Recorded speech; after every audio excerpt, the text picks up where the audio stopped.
This podcast is sponsored by Captain Wrigley's Starship Emporium. What's a starship? Is the GM mixing his genres again? Well, apparently Captain Wrigley is a very handsome man and the greatest salesman in the galaxy. Whatever that is. Wait, who's that? Greetings, human. What? We come in peace. You come in peace? Shoot to kill. Shoot to kill? I'll show you shoot to kill, you witless drones. Take this fireball right in the face! Ah! Wait, what? They were just extras for the commercial. Well, why didn't you say so? Do I still get paid? All the tabletop role-playing news. We aim to amuse and we aim to enthuse. And Morrus's unofficial tabletop RPG. Hello, and welcome to Morrus's unofficial tabletop RPG talk. I, as always, am Russ, aka Morrus, or Morrus, aka Russ. And with me, as always, is my co-host... Peter Coffey from the Southampton Guild of Role Players. For us, as ever, it's my immense pleasure to be here. You had a good week, Peter? I've had a most amazing week. Thank you very much for asking. Ooh. So, would you like to do some news on this news podcast? Nah, okay. I'm thinking about it. Oh, go on then, let's. Right. It seems a shame not to. Might as well. Yeah, go on then. You know, it'll pass the time. Yeah. Yeah. Okay, let's have a look. What news do we have in the news? What news do we have? In the news, there's some new D&D monster cards coming. Ooh, shiny. Yes. WizKids Yes. has previewed them. They are from, they're obviously the official license holders for a lot of the DM screens and cards and maps and all this sort of stuff. I said WizKids. I'm lying completely. It's Gale Force 9. Yes, I was slightly surprised. Yes. But yes, Gale Force 9 are the people who've made like treasure cards and some... all the Monster Manual monster cards. Yes. So these ones are coming out in Q3, which is... Oh, Q3. Oh, crikey. July, September? August, Yeah. September, somewhere around then. And two new decks of D&D monster cards, and they are Volo's Guide to Monsters. Nice. And Mordenkainen's Tomb of Foes. Ooh, shiny. Yes, very nice. You a fan of Demon Lords? It depends. Do you have a favourite Demon Lord? I prefer the original. Like the sequels tend to be a bit overrated. If you want to 3D print your Demon Lords, Yeah. because Mordenkainen's Tomb of Foes has a whole load of demons and Demon Lords. Oh yes. It has like Baphomet and Demogorgon and Grazd and Jublex and Orcus and all that lot. Yes. A chap called Miguel Zavala Okay. has the blueprints. He's made blueprints for all. He 3D prints all these D&D monsters. And he puts the blueprints up on his website for free, so you can download them. Oh, nice. Are those the paint? Does he paint them as well? Yeah, presumably these are painted. Oh, but that looks quite nice, so basically he's done the same with lots of Monster Manual creatures and things from the various adventures. He's done the Acquisitions Incorporated cast. Nice. So he's done loads and loads of them. And, there's a link to his site, and he's got all the plans for them all. But yeah, look, so here we go. We have a Demogorgon there. We have Orcus there, and there's lots more. And they look really good. I don't know. I'm sort of starting to slowly come around to the way of minis. I'm a man who uses like a lot of chips and tokens. Well, certainly these larger minis, though, they're just nice, they're ornamental as well. Yes, I suppose. Yeah. You're looking at me like that's a weird thing. It's not something that I would want to necessarily have in my house, but I can see the attraction for many But if people. you had a gaming room. Yes, if perhaps one day. Well, I don't know how much 3D printing costs these days. I assume the prices have come down I think over the last few years. Well, yeah, the issues with 3D printing are the initial capital cost of investing in the printer. Well, that is, as you say, coming down. Then you have the actual running costs of the printer, obtaining the plastics and so forth to use it. And there are also some concerns about how safe they are to use. Like you want to use it in a well-ventilated area, for example. And then, like, I think there's some solvents and so forth, which also require responsible disposal of. But, yeah, 3D printing, making models cheaper. Acquisitions Incorporated book. Huzzah! There's some new artwork sort of popped up. Oh, yes, yeah. Only a couple of bits. Yeah, so this was on the Spoilers and Swag live stream, which Wizards of the Coast does at sort of 3 a.m. on a Saturday morning or some such. So, so I've never seen it. A nice sociable time. Yeah, so you got this sort of mechanical-looking beholder here. Yeah, it's like if a bathysphere and a beholder had a baby. Yes. Yeah, we got a blue person with an easel with stuff on it, which I think is an Acquisitions Incorporated personage. I believe that's a bit drow of some description. They got white hair, a loquat top, and I believe an expression full of sass and sarcasm. And then we have, I guess that's the Acquisitions Incorporated headquarters, because it's got a logo on the front and it's got a coming soon sign being put up there. Yeah, it's got like lizard folk and half orcs. So it's all a very cartoony sort of style of art. Yeah, well, as per the Penny Arcade, which is what it's based off. Yeah. Looks nice. And that's coming out, in June, isn't it? Sometime. June the 18th, I believe.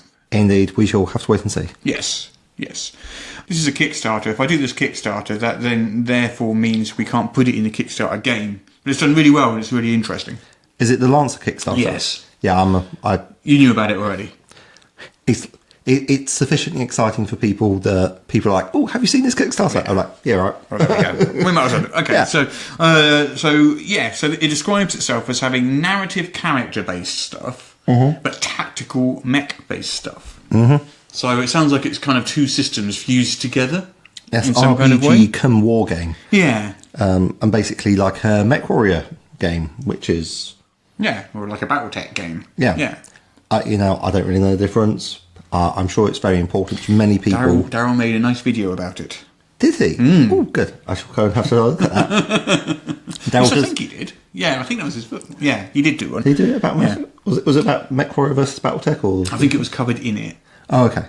Well, I shall definitely have to go and have a look at that. I haven't seen that. But this Kickstarter is doing really, really well as well. I mean, it was done like a couple of 100,000 or something last time I looked at it, and it was only like a few days in. Yeah. So it looks like it's going to be one of those good proper 500,000 ones, maybe even better. Oh, chunky. Yeah. Yeah. I don't know. I think my big issue with it was that the price of shipping to the UK was around about the $80 mark. That's quite a lot. I'm like, Why then?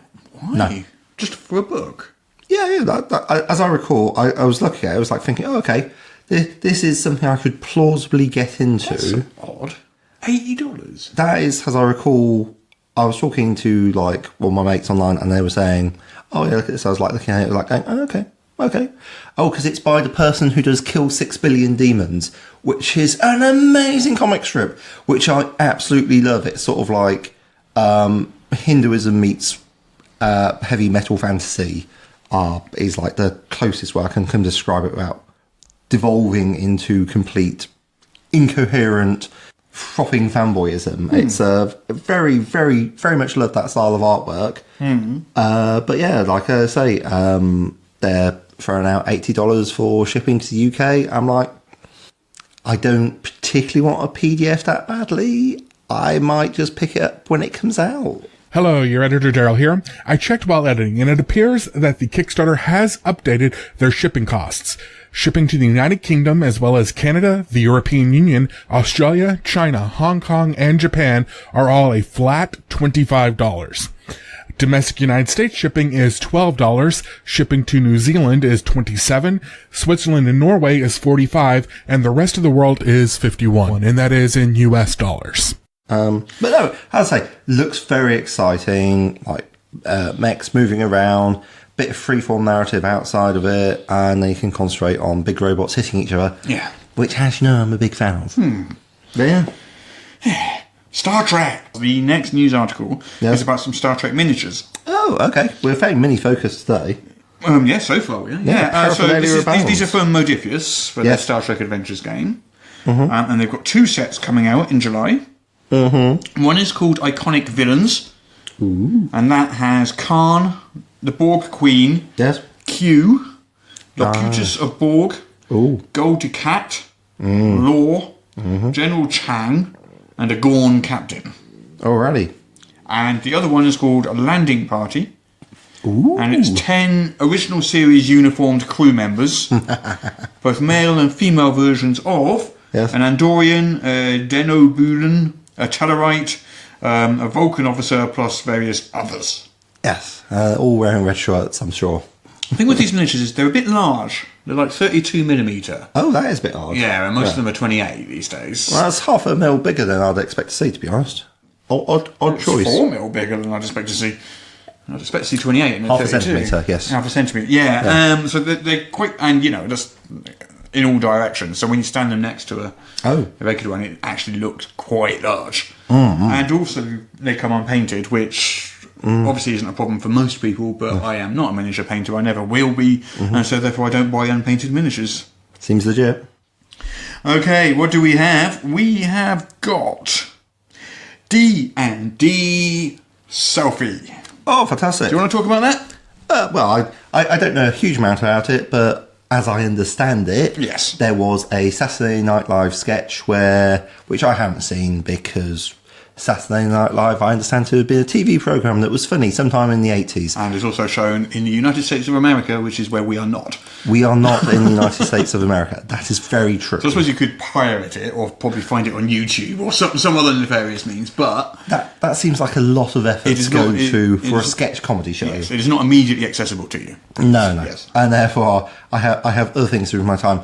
But apparently they were I don't know, talking trash about role-playing gamers. How dare they! I know, being all nerdy white males. And it's like, well, I recognise that I description in refuse myself. to admit that I am a nerdy white male. Wait. Too late. Wait. He says recording an actual RPG news podcast, which I think is pretty much heading for peak nerd right now. Anyway, It's like most nerds at least have a job that isn't doing something like that. But unfortunately, my job is actually also as nerdy as my hobby. yeah, pretty much. It's just one giant pile of It nerdism. is pretty bad, isn't right it? there. I mean, you can be an alpha nerd if you like for us. Yes. So anyway, Yes, and lots of people who are like, well, actually, I play D&D, and I'm not like a geeky white man, are posting, well, I mean, they're definitely geeks, I'm not going to deny that part of their identity, and who would, except Saturday Night Live, who are just wrong. So people have been posting all sorts of interesting selfies, showing, look at me, check out my dice.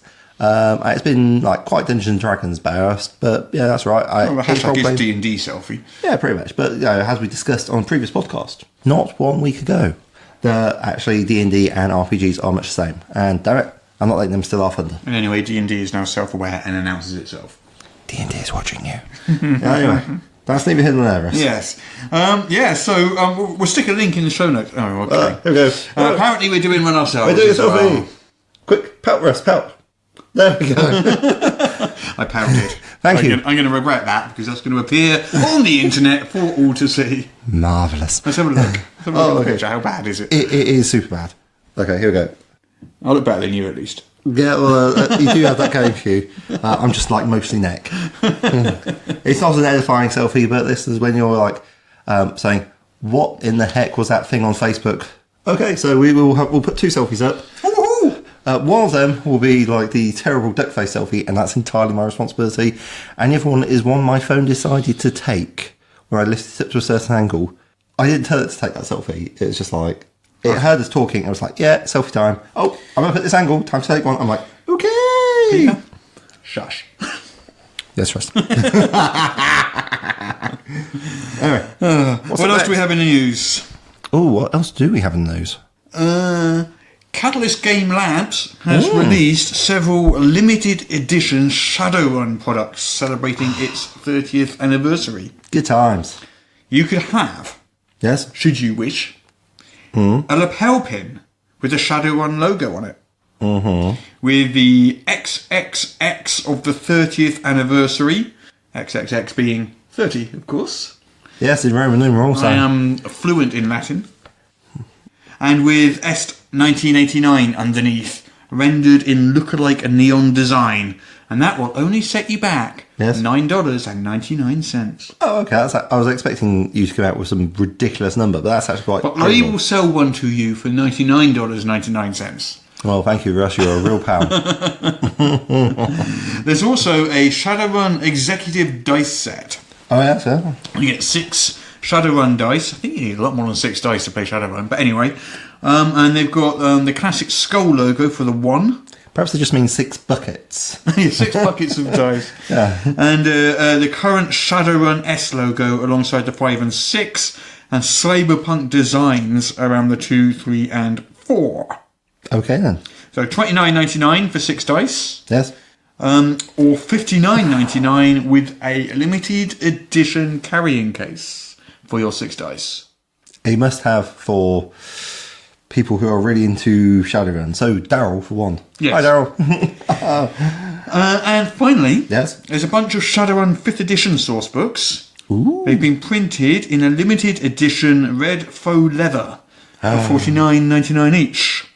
Oh, okay, yeah. So you can pick up Street Lethal, Chrome Flesh, Data Trails, Forbidden Arcana, Howling Shadows, Kill Code, Rigor 5.0, Run Faster, and Street Grimoire. Sorry, I saw some fireworks going off in the distance there. So, did you say something? There is a new adventure for Star Trek Adventures. It is called Nest in the Dark. And it is a PDF. Good. Next Generation Era. Yes. And your ship's warp drive fails Forward. as you encounter an alien subspace field. Hello, you know. As you do. Yeah, most farms have a subspace field these days. Yeah, it reminds me of the joke about the magic tractor. Yeah. Went down a country lane, turned into a field. Sad, really. Yep. When is a car not a car? When it turns into a driveway. That old chestnut. Oh, I've actually heard that one. Anyway, an alien subspace field generated by... Right, if you guess what it is generated by, I will buy you a... Cadbury's cream egg. Cadbury's cream egg. Ah! So you're going to guess what this alien subspace field is generated by. Oh, is it a temporal anomaly? Incorrect. Oh, so close. My other guess would have been some sort of subspace distortion. This is a matryoshka brain. Oh, like one of those Russian nesting dolls, but has a brain. A networked computer system. Yes. Large enough to completely surround a star. That is not so much. Anyway, yeah, sure. Great stuff. Worse, though. Yes, that would be... This brain is That would be a cross moving... between a Dyson sphere and a computer. I suppose it would, yes. This brain is moving directly towards a Federation colony. Nom nom nom. Can you avert this imminent catastrophe? Well, if it's the size of a star and you have just a spaceship, I'm going to say no. But maybe you could talk to it nicely and play a game of patty cake with it, and then it will decide that actually, you know what, space communism for the win. Yes. Shall we move on? Yes, let's. What do you reckon is D&D's most popular spell? Cure wounds. You are correct. Yeah. Are you saying that because you saw this, or are you saying that because... It came up earlier. What can I say? There's so many people who are wrong. The best spell, healing spell, is definitely healing word. Not the best spell, it's D&D's most popular spell. Okay, well, just because it's popular doesn't mean it's right. So what's happened is D&D Beyond has done one of its data export things again. Yes. And it's reporting what, for each class and overall, which spells are the most commonly chosen. Yes. So Cure Wounds, overall, across all classes, is the most commonly chosen spell. Yeah, I mean, it's not like the worst spell, but it's just... I don't know. Well, one thing to bear in mind is a lot of these will skew lower level. Because characters skew lower level. There's more lower level characters than there are high level characters, so more low level spells will feature in these lists. Yeah, I mean, it's just so situational. You have to be like next to them, it consumes your action. Not good use of action economy. Not that you'll read about that in a Wizards of the Coast book. So, we digress. We can flip through the different classes so you can guess which ones, okay? Bard. We're ignoring cantrips. I have got data for cantrips here too, but... There's so much data here that I'll stick a link in the show notes for people who really want to delve in. So just for spells now. Level spells, Bard. Bard low level? Overall. Overall? Oh, the most popular, the most commonly chosen. Oh, Fairy Fire? Healing Word. Oh, yes, of course. I did Fairy just say Fire is Word. number 1, 2, 3, 4, 5, 6, 7, 8 in the list. Okay. What's number 2 then? After Number 2 is Cure Wounds. Number 3 is Charm Person. Okay.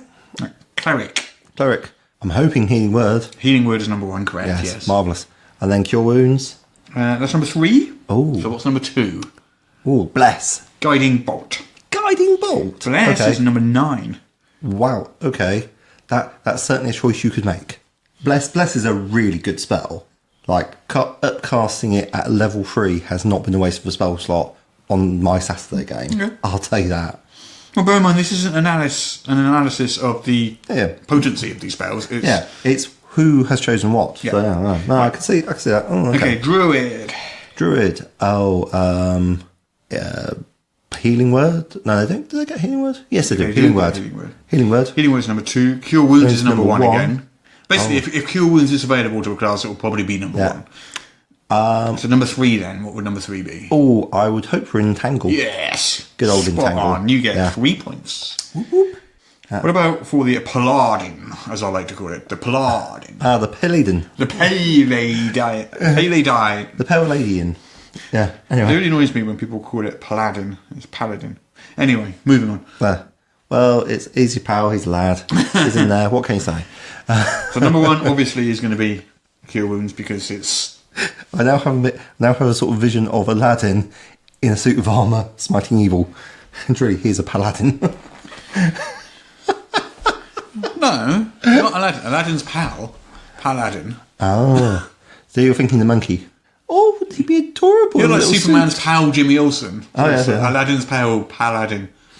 Indeed. Well, this is the best joke ever. I think we should stick with it. Write it out. That's certainly an interpretation you could take from my facial expression. Yes. Anyway, the Paladin. Yes. How do they deliver the... Ooh. Cure Wounds, I guess. Number 1, yeah. They do have it. I don't think they get a healing word, so it won't be that. How about something like Searing Smite? Searing Smite is on there, but it's not.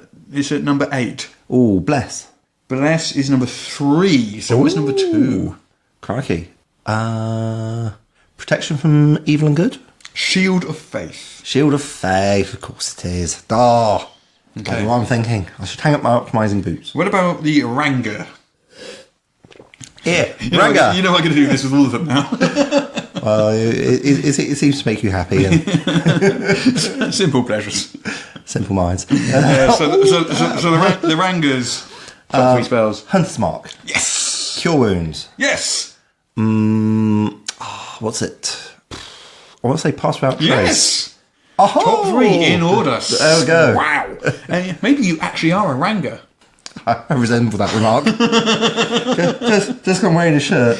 That makes me Oranga. Okay, the next one is the Sorcerer.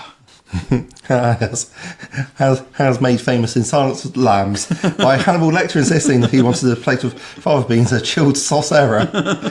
Yes. Oh, crikey, Sorcerer. They don't get Cure Wounds. You do not. No. We're excluding cantrips. Mage Armour. Is in there, but not until number 4. Oh, really? Brave. This feels like playing was it Family Fortunes or something like that? Yeah, Is that the yeah, one with the board? Yeah, I know. Yeah. I think it might be. Yeah, You it's been a long time. bip, bip.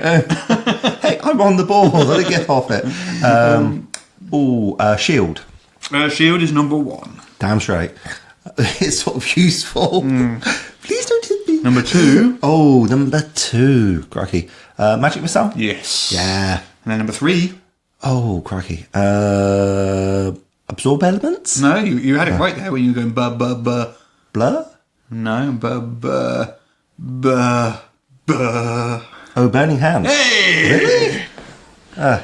Oh, goodness. Okay, that's certainly a choice. Next is the Warlock.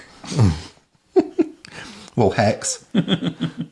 Hex is number 2. Number 2? It's not number 1. Shield. No, it can't be Shield. It's not on the Warlock list. Shield is there, number 9. Yeah, it's on the Hexblade list. But it's not on the regular Warlock list. It just says Warlocks. All Warlocks. Yeah. No, I'm just telling you, Russ. So you know. Armor of Agathis Yes, it's there, but it's 1, 2, 3, 4, 5, 6, 7.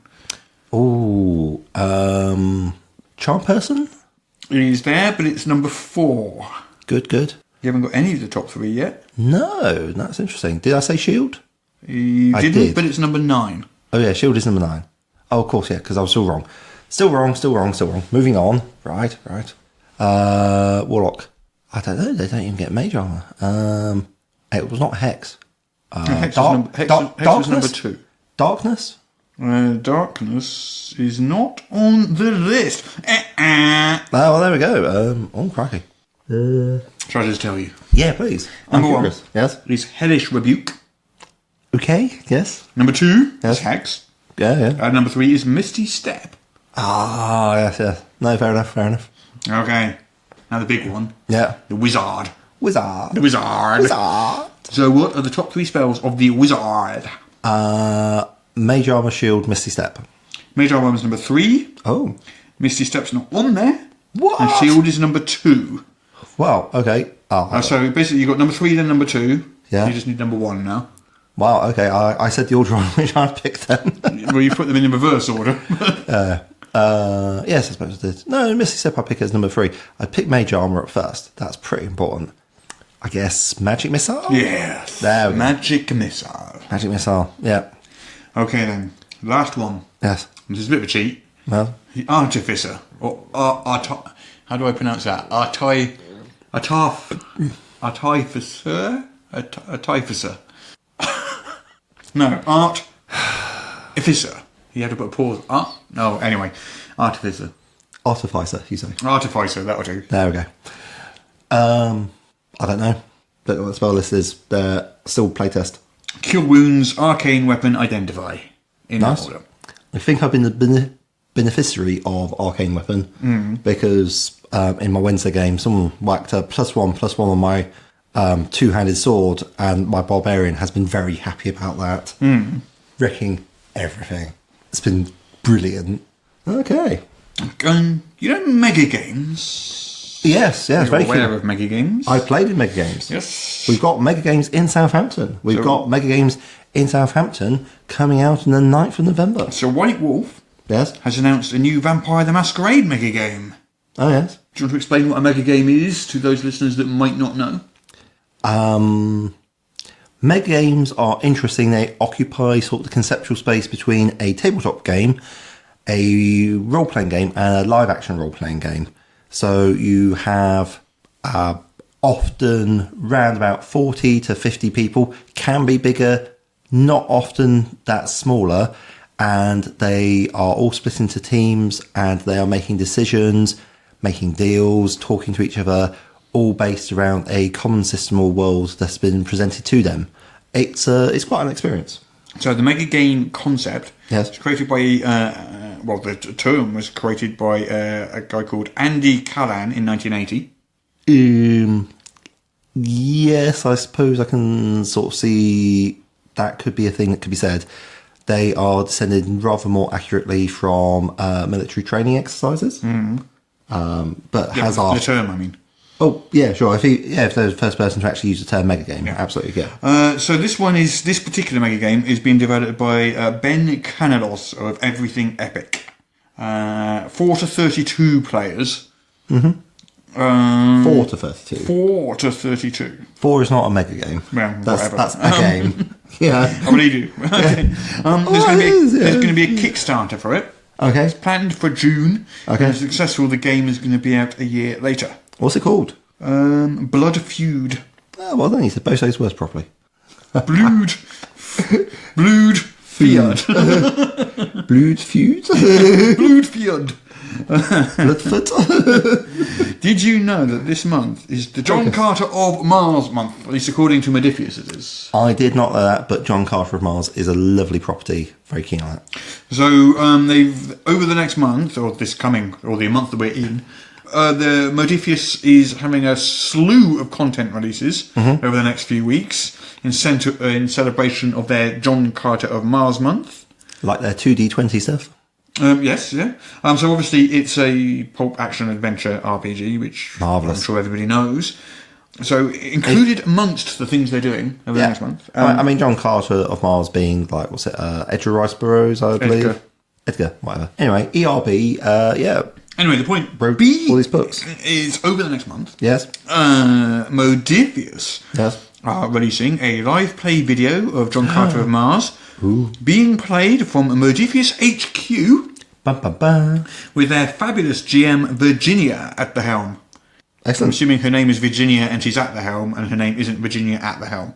Well, That would be an awesome name. But so also two of the designers behind the game, Yes. Jack Norris yes. and Ben Gray, will be writing about their experience of designing John Carter of Mars. Okay. There's going to be some fabulously detailed art from the core John Carter of Mars box in a series of flip-through videos. Their in-house art director is Katia Thomas, and has a diverse team of artists all over the world. Nice. And for those interested in running John Carter of Mars, there'll be a video tutorial on how to use the narrator's toolkit. Ooh, that sounds good. Yeah, it does sound good. And if you want to learn how to play as an adventurer, there's going to be a tutorial video on how to best use the as yet unreleased John Carter of Mars Player's Toolkit to build and roleplay your characters. There you go. Lots of John Carter of Mars stuff. Yes. That sounds very interesting. Yes. So, DM screens and maps Oh, now you're talking. of ships and the sea. Ah, yes. Splish Splash. Yes. So Gale Force 9 in Yes. June will be releasing Nice. a Of Ships and the Sea Dungeon Master screen. Marvellous. Which is interesting. It's the first time they've not called it the same as the yeah. adventure. Because it would be Ghosts of Saltmarsh, wouldn't you? Yeah. Because normally they release one like at the same time as the adventure and it's named the same thing. They're calling this one Of Ships in the Sea instead. Sweet. Yeah, I wonder why they're doing that though. Maybe they want people to buy it who don't necessarily... Because Ghosts of Saltmarsh does not say to me, if we're doing the guest Kickstarter game, I had Ghosts of Saltmarsh, I guess it was something about ghosts. Whereas if you say Of Ships in the Sea, it says, if you're running nautical themed D&D, bish bosh. Well, this contains Yes. handy references, always good, to help the DM run sea escapades, including a list of random ships, common water-based encounters and hazards, and other things a ship-bound crew may face. Absolutely. And also, there's the official D&D Sword Coast Adventurers Guide Faerun map. Oh, yes, yeah. So it's 27 by 33 inches. It's made of vinyl, and it costs $35. Whoopee. You don't sound very excited. Yeah, like I say, Forgotten Realms is a place... I played Baldur's Gate and the Sword Coast expansion, so I would expect to remember a lot more about it. Okay. But yeah. But yes, a D&D screen, DM screen for Seaborn Adventures is quite interesting. There's an anime Oh, yes? RPG Yes. coming to tabletop RPGs. Okay. It is called Big Eyes Small Games. Big Eyes Small Brains. Oh, okay. Not the Big Eye, Small Mouth, which is the other anime RPG that I'm aware of. So two anime industry veterans Yes. are bringing the tongue-in-cheek realm Abika to game nights. Okay. Do you know what that is? No. I don't either. No. But I'm sure they'll explain it in detail and... there's a nice big press release here. Marvellous. Where they do explain it in detail. Excellent. Gamers are transported to the mythical world of Abika, where anime fantasies come to life. Idols pack the big stage at the Bukudan as magical senshi protect peace and justice from evildoers everywhere. It's a world packed with references and in-jokes, which will have new and old fans alike smiling and debating as they uncover the mysteries of the world. Alrighty. Well, I like the idea of that, an RPG designed to provoke debate. That is certainly something you could say about it. Yes, well, there we go. Alrighty. Big Eye, Small Brains. Yes, big eyes, small brains. So, do you remember the D&D stream of Many Eyes last year? I am aware of its existence. It was the big stream where they announced the storyline last year. Yes. And they announced in advance Yes. when they would be announcing the storyline. Yes, we've got that important pre-announcement for off going, yeah. Yeah, so we got one of those this year as well. But exciting. anyway, so Stream of Many Eyes was last year's one. Yes. Held in LA, and there was a bunch of fun Yes. comedians. We talked about this last week. It's $300 a ticket. They've got a big show going on. There'll be, what's it? It was a Descent or something like that? Yeah. Yes. Yeah. So last year's, Wizards of the Coast has won an award for it. Okay. It is the event experiential category Okay. of the American Drum Awards. And the Drum is a popular marketing magazine. Well done to Wizards of the Coast. And it was Wizards of the Coast in-house marketing team that won the award. Yes, well played. Their recognition, their hard work has been recognised. Yes, absolutely. Absolutely. Yeah. Have you seen these D&D class posters? I have not. These are quite cool. Okay. So basically, it's one for each class, and it's by a freelance artist, a Swiss freelance artist, Yes. called Maria Cristina Gugliotta. Nice. And they're just kind of silhouettes of each class. So like you got the barbarian there, Yeah, sort and of. then you got the bard, I like the colours. You can see the bars leaning against Cleric. through, playing some music. druid there with a Some sort of Periton or like giant bird or whatever. I like the monk. The monk's my favourite one, I think. Oh yes, yeah. It's really leaning into that Oriental theme. Yeah, which yeah. is Goda in the background. The paladin, Yes, yeah, ranger, rogue, yeah, sorcerer, warlock, wizard. yeah. Okay. Yeah, they're quite nice. I like them. Perfect for podcasting, obviously. So what do you get, right, if you cross Critical Role with Game of Thrones? A woolly jumper. This is what you get. Oh, all right. But of course, you're not particularly familiar with Game of Thrones, so you won't get this at all. But this is the opening sequence of Game of Thrones. Yes. And I've muted it, so... Yeah. But basically, the Game of Thrones music is playing, Yes. and then the camera's sort of swooping around, and all these things are popping up, like in Game of Thrones. You have to see it to get what I'm saying. I can't describe it. But we'll put a link in the show notes. But basically, it's a typical Game of Thrones opening sequence, but instead of the Game of Thrones symbology, they are throwing in the characters from Critical Role. Yes. There you go. It's really well done. No, it looks very nice. Yeah. It's sort of paper cutout style. This is a things. fan-made thing as well. There's no company behind this. Pike Trickfoot. Yeah. Grog Strongdraw. Very impressive. I'll stick a link in the show notes to that. Yeah, it's quite pretty. Yeah. I don't think you have to be a fan of either of the show to really appreciate that. Fair enough. Pleasant its own right. I think that's probably it for the week. Marvellous. For the news this week. Huzzah! Let's play our favourite game in all the world, the game where I read out the name of a Kickstarter and Peter tries to guess what the Kickstarter is about from just the name. Oh, is that what I'm supposed to be trying to do? Yes. Oh. That's why you failed so badly for the last 45 weeks or however long it is. Well, except for those times where I did amazingly, but that was more luck than judgment. Yes. 'Twas ever thus. Well, let's have a look. What do we have here? I'm going to miss out this first one because I know you know what it is. It's Critical Role, The Legend of Vox Machina Animated Special. You know exactly what that is. So we're going to skip straight ahead. How much... Oh, but could we just have a quick pause? How much money have they made now? You have to guess. There you go. You get an extra point if you can guess. 36 million. Dollars or pounds? Dollars? It has made $9,780,137. Oh, okay. And it has 3 days left to go. Probably not going to make 36 million. Probably not. It's definitely... Okay, it's going to hit around about 12, maybe. 12 million for an animated series. Yeah. Get in. What is Yes? Hidden Oddities, a Witch's Primer? Nice.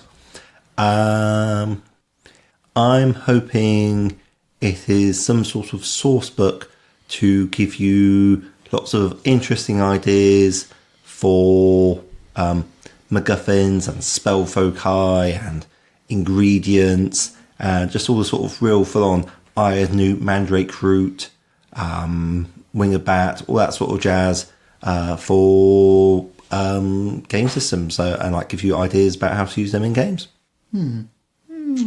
Give you half point. 5 out of 10. Okay. So it's for D&D 5th edition, and it is a witch class. Okay. So not only is it just a witch class. Which class is it? It's so funny. So it's a witch class, 11 new archetypes called Sacred Secrets, 2 new backgrounds, 100 plus new spells, new items that any spellcaster could benefit from, Interesting. and advice on how to place witches into your world. Okay. 100 new spells. Right. I'm sure it'll be an exciting Kickstarter. And if you want to have witches and ghoulies and goblins and ghosties and all that sort of jazz, then I'm sure they've got you familiar. They got you covered. I bet it's got exciting rules for familiars in as well. Probably. Okay, next I'd one. be disappointed if it didn't. Come on, Next one. hit me. What is Ruin Masters? Ooh, I think this is a role-playing game. It is a role-playing game. With a new setting, and I think it's it's probably some sort of fairly rules-light, Fast and Furious sort of jazz, where you are going and exploring, doing dungeon crawls at high speeds. So what it is, Yes. it's a Swedish role-playing game. Nice. First published in 1982, called Drakar och Demoner. Okay. Demoner. Something like that. Apologies to our Swedish listeners. Mm-hmm. Or alternatively, for us to pronounce that completely correctly, write in and say well done. Yes. Do you think we have any Swedish listeners? Don't see why not. Anyway, so a classic fantasy role-playing game. It was originally inspired by basic role-playing and RuneQuest back in the 80s. Okay. And this is a new edition and an expansion of the system. Okay. With an updated and redesigned English version. How exciting. It's got the same artist who did Trudvang Chronicles, which was gorgeous. Remember that one? All of these Swedish things are gorgeous. I've but heard of the Trudvang Chronicles, but I don't think I've seen it. But yeah, very, very pretty. It is true. The Swedes do know how to give good art. Trudvang Chronicles was voted the most anticipated game of 2017 by Ian Wood. Nice. And also Lex Occultum. Do you remember that one? Oh, we did a Kickstarter about it. Yeah. Hidden Law. No, I'm thinking Lex Magica. Tell me about Lex Occultum. There were was quite that the Victorian? There were a few with Victorian Lexes one. in, Yeah. yeah. There's a lot of lore going around. Yeah. Or worse, so yeah, 2 points out of 10 for that, I'm afraid. yeah, happens. Okay. Yes. You might do better with this one. This is good. You're going to like this one. Am I? Oh. Castles and Cats. Oh, go on. I So do like you that do one. like it, don't you? I do like it. Told you you would. I do like it. I think this is a sourcebook, and I think it's got lots of information about castles and cats. Actually, now scratch that. That's boring. Let's have an RPG, which is where you play sentient mice who are going full mouse guard, but without the complications of mouse guard, and like you're doing desperate battles, all sorts of rodents. Let's open it up, and you're dealing with the terrifying monsters that are the feline predators, and making way through castles. Yeah, let's go with that. Okay. So it's an original tabletop RPG. Yes. So you got that right. Woohoo! For preschool and elementary age children. Okay. What's elementary age? That's primary school. Primary school. Yeah. Why do Americans use strange words? Mm-hmm. Anyway, I think we're done in our favourite game of all the world. Okay. Let's move on then. Shall we? I think we should. All right, let's do that then. Yes. Let's do that. Shall we do a sketch? Oh, go on. I love this sketch. Okay. I'd like to say we have got 2 sketches in from listeners this week. Do. Very We do. generous. One is from our friend Shane Stacks. Yes. Thanks, Shane. We're going to do that one today because we knew he was sending it in. Yes. And we set it up last week, as you're going to realise when you hear it. Yes. So, we're going to do that one today. We did actually get one in earlier in the week. Yes. That was from Richard Kirk. Yeah, thank you very much, Richard. Which is also awesome. Yes. And we'll do that one next week. Yes. Yes. It's all looking very exciting. Thank you so much for all the creativity that you've decided to show us. We very much appreciate it. Yeah. Richard did say he'll keep them coming as and when he has an idea. Though he says that our D&D announcement teaser sketch may be the best sketch you've ever put out. So I'm going to have to raise my game. Long-time listeners will be familiar with Dr. Phileas Blakemore, who is the therapist to the monsters. Yes. Monster therapist, monster psychiatrist. Yes. He has previously given advice to, I believe, a troll, a dragon. Yes, and an orc. Orc with anger issues. An orc with anger issues. Don't forget or the lack orc of anger issues. Well, they just weren't angry enough. Dr. Blakemore, thank you so much for coming. I've really been needing to talk to someone, and I hear you are the expert for unusual patients. My pleasure, my good structure. Given the circumstances, you couldn't really come to me after all.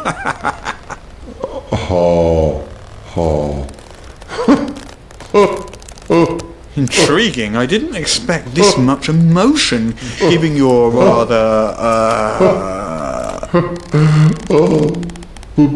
With nature, it's okay. You can say it. I know who I am. Everyone knows. It's part of the problem. Yes, I see. I think it might be best if we started at the beginning. Should I sit inside there, or...? Yes, please feel free. It's part of why I exist after all. I hear my benches are rather comfy. Right. Yes, rather nice.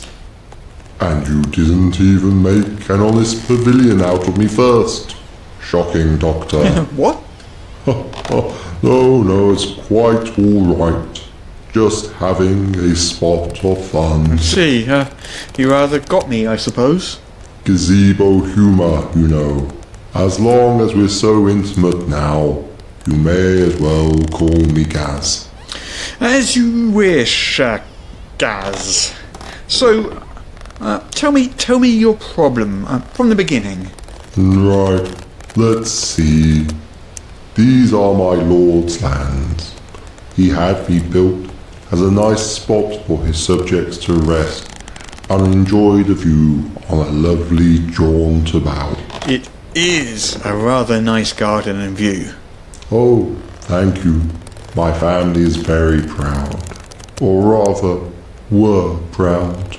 I take it something unfortunate happened. Yes, something or rather, someone.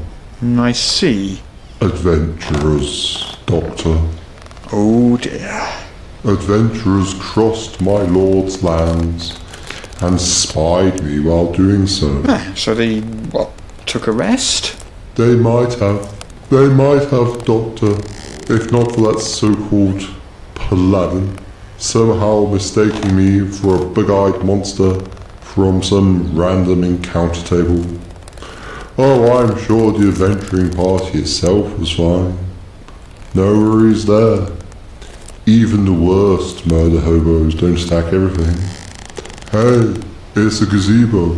Yep, nice gazebos go. Should we stop for a spot of tea? Don't mind if we do.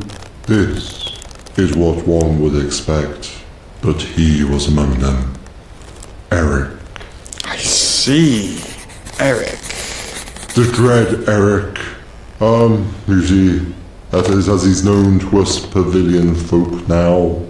Mangy, rusty armour clanking, human and his bow and arrows. Do you see that? That arrow, right there, sticking out of me. This was years ago, when that lunkhead of a dunce paladin shot me with it, and no one has ever bothered to remove it. Oh, a gazebo's just a, gazebo. He's got no feelings. Well, to be fair, you have to admit, you are, after all, I mean... I don't suppose you would mind. You know, the arrow is +3, you know. Probably worth gold piece or two. Oh my word, no. I mean, I'm licensed as a counsellor and can prescribe certain potions, salves and poultices related to brain fevers and certain game conditions. But I'm afraid if anyone discovered I performed even minor surgical services for a client, the review board would have my head. And I'm not speaking figuratively, this being a faux medieval-inspired setting and all. You can't fault a pavilion for trying. You know, this tale sounds familiar. Of course it does. That's the whole point. Do you mean to tell me that you're... Yes, Doctor. Oh, you see now. Everyone tells the story of Eric and the Dread Gazebo. I'm no longer fulfilling my calling as a pavilion of gardenly respite. I'm the laughingstock of the role-playing world. My family barely talks to me anymore. I would hardly say that. In fact, I think Eric's behaviour is the point of the tale. I always found your part rather heroically stoic. You're educated and a man of uncommon wisdom, Doctor. Everyone else. Oh, it's so funny a gazebo could be a wandering monster. People only come by to ogle me and giggle. It's becoming an embarrassment to my lord and his wife. I can't bear it any longer. The other day, a bunch of halflings came along and took selfies, acting like I was about to attack them. That's when I called for you. It was the last straw. I mean, really. The dread Eric calls his running away act, and then supposedly something dramatic happens to the effect of the gazebo awakens and it eats you. Where do people get this stuff? Can you imagine? As if I wasn't already awake. I didn't, you know. Huh? What? Awaken? Eat him. Eat him. I didn't eat the paladin or his party or the blasted horse he rode in on. Oh dear. No one ever considers my feelings. They don't even think I have any, not even the lord of these lands, no matter how many times I've tried to tell everyone. And an arrow, can you believe that then they have the temerity to say I'm the monster, or just make me the butt of their stupid online anecdotes? Seems this is going to be one of those cases. Or sending Stone to Martha that I won't make dinner, and won't she be thrilled about that after last week's session with that mimic in the tavern? Kept me away for 2 evenings. Let's see. Where is my bag of holding? This requires a spot of tea. Online anecdote. Okay, that's just repeating.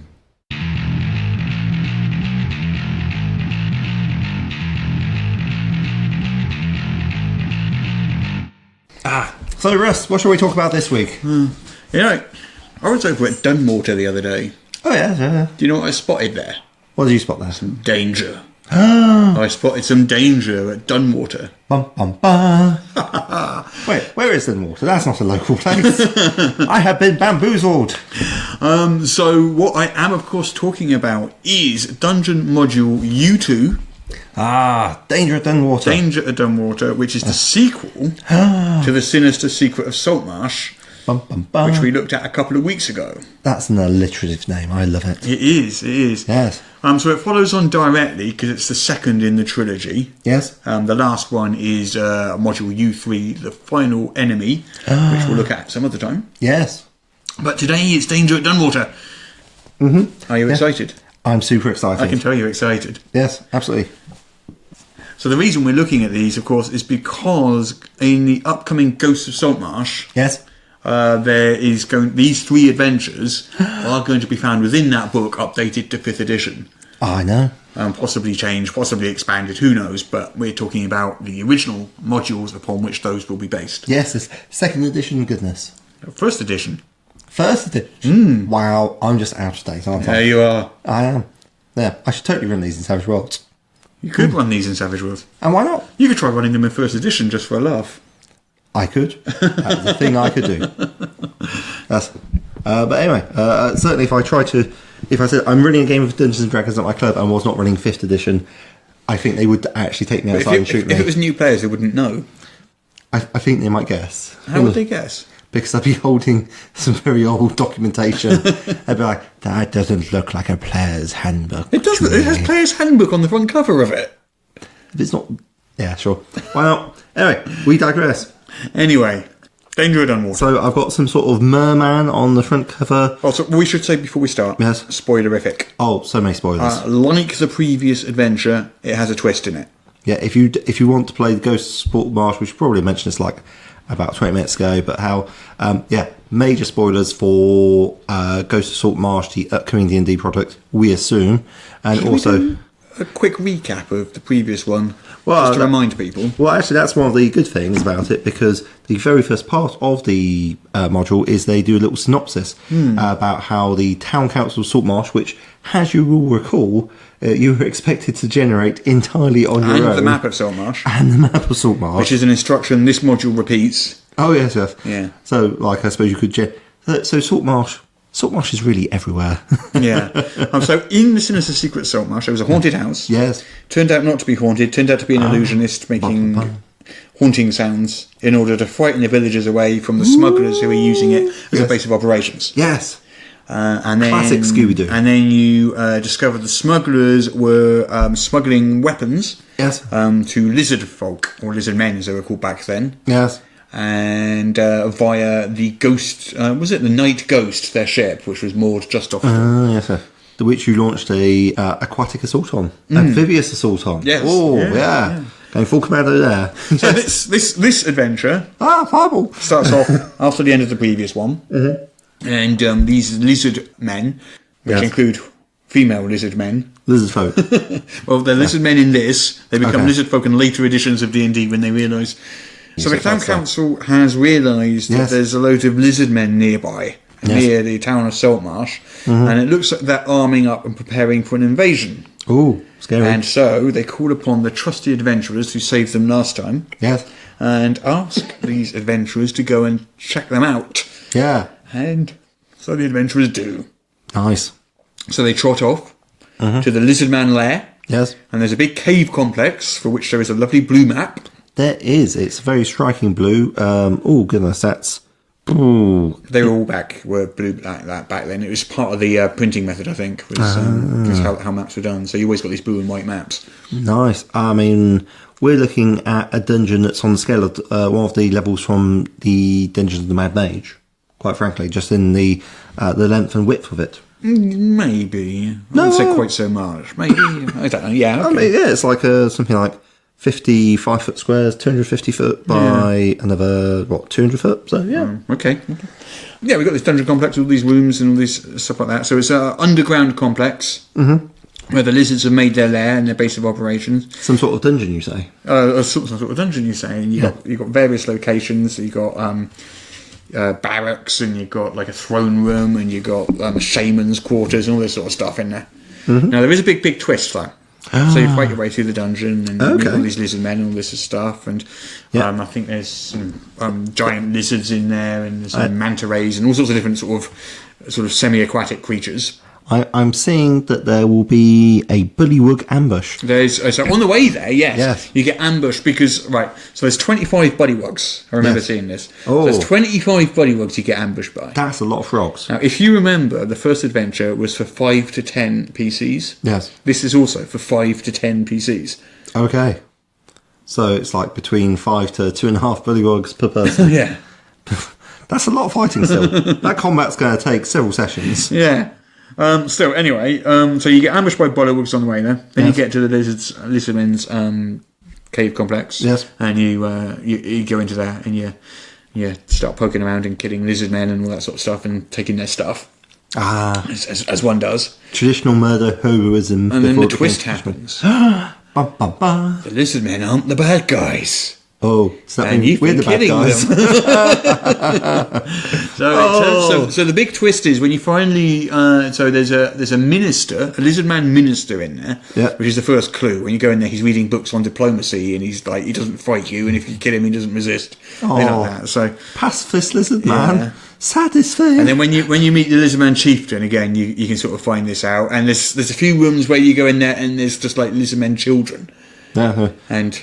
The dungeon master must on no account reveal to the party that the lizardmen constitute no real threat to Saltmarsh or its inhabitants, nor that the newly purchased weaponry is not primarily for use against humanity or its allied races. Yes, exactly.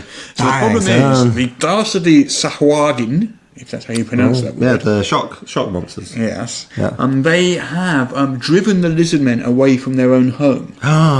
So this is a temporary home for the lizardmen, which is why the town council hasn't spotted them before. And they're basically refugees. And they're arming up, and they're going to go and try and take their home back. And not only that, they're trying to make an alliance with other aquatic creatures. So the merfolk Yes. Maybe some bullywugs? Not the bodyworks. I can't remember who the other ones were offhand. I'd have to look at it. Lisbon, replacement with losses, Who have we got? Okay, so we've got just leafing through the adventure. You can see like there's throne rooms, shaman's quarters. Oh, well, yeah. Some giant lizards there. Cave of the giant lizards. There's a classic fighter going, oh no, I think that must be a rogue or something. Clutching his knife going, I regret everything. Good times. A harem? A harem. Of course, yes. A harem full of lizards. Lizard folk. I'm sure that goes well. Then you got the minister there, look, that I spoke about. Yes, Lisma. The Politics of Power by Lorenzo D'Amici. Yeah. And the Transfer of Diplomacy by Tyron Scoot. Marvellous. And then you keep going, and then, so there's the Coalinths. Oh, yes, yeah. There's the Merfolk. No, I'm thinking of coelacanths. That's different. That's fish. Yeah. And the Locathars. Ooh. I don't know what either of those things are. Yeah. Oh, a merman. I know what those are. You know what a merman is, yeah. Yeah. So they're forming an alliance in order to fight back against the Sahuagin. Yes. Nice. And that's basically the plot. And eventually you can talk to the chieftain. Yes. And step back from the brink of basically committing genocide. Yeah. But the chieftain demands a price. So you've got to return any treasure that you've nicked. Yeah. Which I suppose seems fair enough. Yeah. But you've also got to pay 10 gold for every lizard man that you killed. Thanks, Ern. Concluding notes. It is possible that a party will ignore or fail to recognise the various clues about the true nature of the lizardmen's intentions, in which case they might rampage through the lair, killing and looting, making no attempt to enter into an alliance with any of the races present, perhaps failing to recognise that the opportunity to ally exists at all. In such an event, if the DM wants the party to continue their adventures in Module U3, the final enemy, a rationale for doing so must be provided. Yeah. Well, it'd be nice if it provided the rationale, but no. Oh no, it does. It does provide several options. Yeah. It assumes there has been wholesale slaughter in the lair, and that none of the lair's occupants has escaped to tell the tale. It's like, players, eh? Yeah. And like mermen can arrive asking to meet the council, or mermen explain the dangers of the Sahuagin or whoever they are, and inform the council of the alliance the lizardmen had initiated. They go on to add that the Sahuagin appear to have discovered this plot since the lizardman's lair has been attacked in strength. The place has been plundered and no survivors live to tell the tale. So that's basically it. That's the adventure. It's not a very long or complex adventure. No, it's basically are you murder hoboing along quite happily. And then they got this optional 2-page sort of sub-adventure, tiny little thing near the end, which features an Oriental dragon. Okay. That is not an Oriental dragon. It's not really long enough. Maybe it's the Lizardman Chief. I don't know who that is. No, that's some dude. Yes. Oh, that's a Komodo dragon. And a giant crocodile, apparently. Yeah. Oh, okay. Art. And there we go. That is Danger at Dunwater. I mean, there's not a massive amount to say about it, to be honest. It's quite a simple adventure. You go into the Lizardman lair, you either kill everything or you don't. The big problem I would have with this adventure, I think, these days, I think there's a good chance that players might actually start off by talking. And if they did that, there's no adventure. Well, it's got the potential of going very short or very wrong. Yeah. It's a high-risk venture. Yeah, exactly. High-risk venture. Yeah. This is by Don Turnbull, who's that guy who did the previous one. Yes. And also Dave J. Brown. Marvellous. Yeah, no, it's it looks like quite the nice piece of work. It's got like a lovely back cover as well.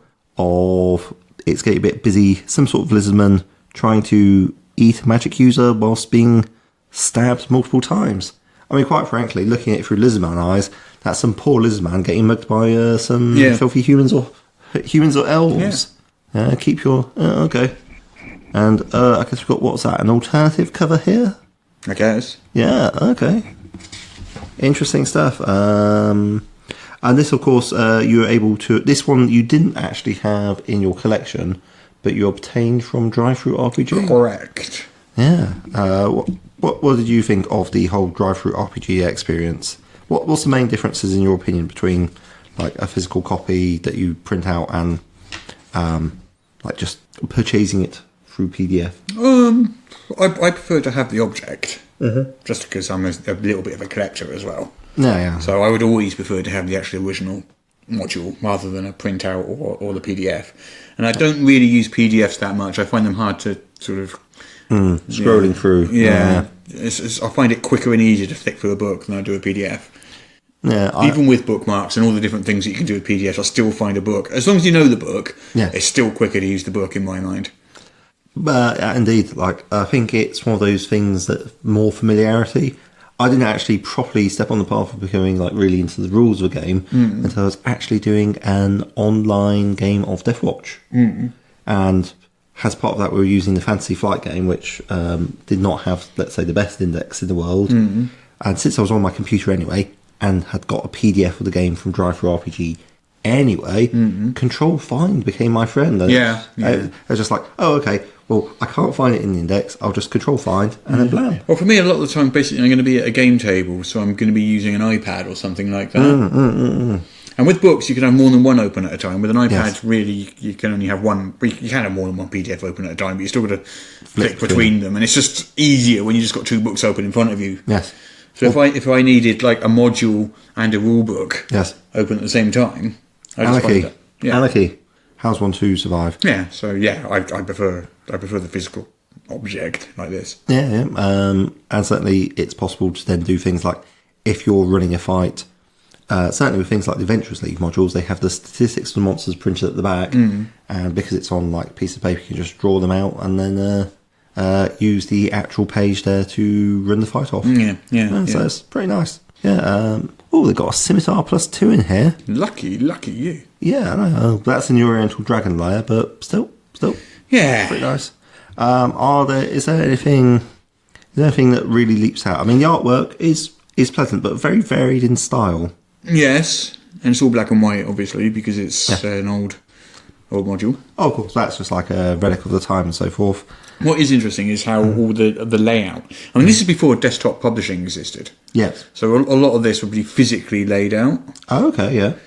So you've got your two columns. You don't tend to get any of the sort of fancy art that crosses columns or words sort of going around or anything like that. It's all kind of like a piece of art will literally be in the column. Yes. With text above and below it. Yeah, no, that's true, actually. That's watermarks, I want to say. Is that the right thing? Yeah. Or when you've got sort of background art. Yeah, background art, yeah. There's a lot of D&D tradition going on here. You've got like the box text to tell you what's going on. And in traditional D&D style, it describes the room, and then at the very end it says that, oh, by the way, there's some big creatures here, so yeah. Is there? Oh god, that one actually literally does, look. There's big description, cave entrance 30 foot. So this is like 10, 15 lines of description telling you about the height of it and where the narrow stone pathway connects to two arched entrances, blah, blah, blah, blah, blah. Then right at the end, it mentions 3 huge shapes looming up before you. Yeah. I think that'd be the first thing I noticed. Yeah, that's the same site, but again, it does the same, like 5 10 lines, and then it says, oh, by the way, 3 huge shapes loom up before you. Yeah. Oh, well. That is quite a common style of doing it, which is... Oh, here we go. So there's another one. Yeah. Banquet hall. Big, long paragraph talking about long, plain wooden tables and a large wooden chair and these things flagging a large chair and 4 slightly smaller chairs and what's on the tables and a variety of earthenware pots and jars and plates and the trenchers and the woven baskets and the loaves and the east and west walls have tall wooden cupboards. Oh, and also right at the end, brave lizard men. It's like right at the end. I think I'd noticed that first. No, it's like it's tricky because then you run the risk of like leaping into a combat because people are like, attack. But here we go. There's 9 lizard men warriors here. Yes, being formed up by an officer for patrol duties. Hey! You've got to talk about these 15 straw mattresses first. Where they're placed around the room and where that chest is. That's important information that the players need to know. Yes, before they notice the 9 lizard men warriors being formed up by an officer for patrol duties. Oh, and in fact there's 11, because there's another lizard man dressed in the robe, so probably some sort of spellcaster. So it's like, 11 lizard men, 15 mates, something's not adding up here. But still, what can you say? What can you say? What are you going to do about it? Well, there you go. That's basically it. I mean, there's not an awful lot to say. Well, there is one other thing about it. There's 2 factions in the Lizardmen. Oh, yeah. So you got the chieftain and his faction, and he's all about making an alliance with all these other aquatic races to defend against the Sahuagin. He's basically a coalition builder. Yeah. Yes. Whereas you've got the shamans. Oh. Who are real sort of racist, nationalistic, protectionist types, who believe that allying with another race would be against their religion and their tradition and all this sort of stuff, and they don't want anything to do with this alliance with the mermen and keep Lizardland lizard. Basically. Make Lizardland lizard again. Yeah, make lizard folk great again. Yeah. Anyway. And so political. So that's the shamans there. And so there's a little bit of sort of tribal infighting going on in the background, but it's not a major sort of thrust of the story. It's just there in the background. Yeah. You could I think if I was running it, I'd amplify it and make it more of a social adventure. Yeah, I think so. And there's actually quite nice stuff here because it's describing a marsh, which is it's like not a place that I have been many times, but it's nice to see like a marsh because like a British marshland, and this sort of feels like it's set in Britain. That makes sense. These are. It basically says to and from.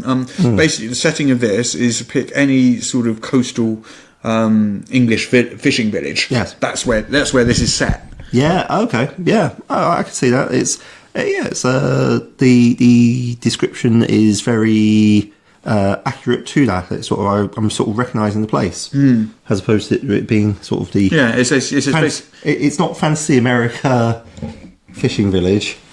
No, it's which is what the Forgotten Realms have become. But it's actually a more recognisable fantasy British village. Where is the specific thing? Where is it? It says something about it's a 14th century British fishing village somewhere. Here we go. Here we go.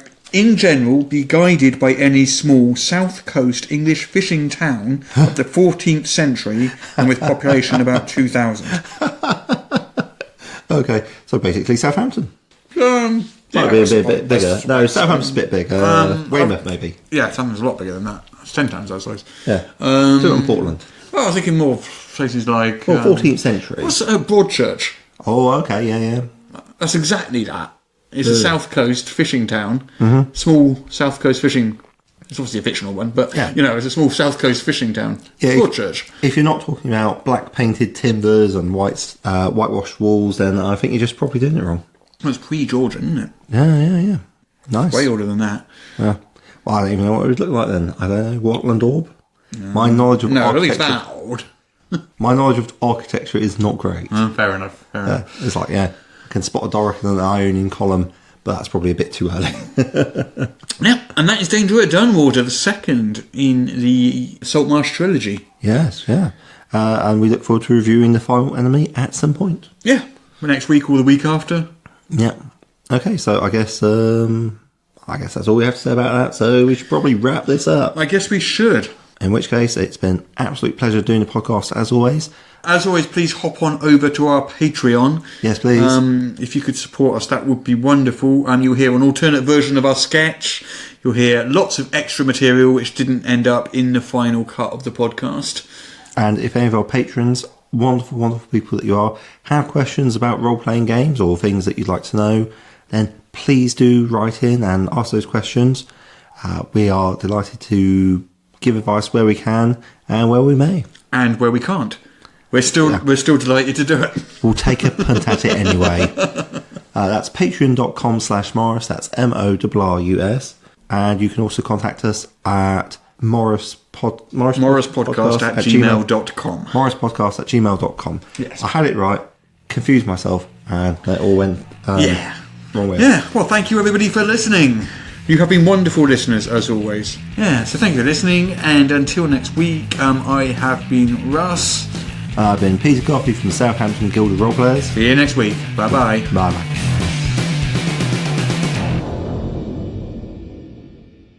Well, I imagine you were as disappointed as I was with that podcast. I will have them tortured as usual. I think I'm going to put Russ in a small box in the basement, while Peter will be hung from the ramparts.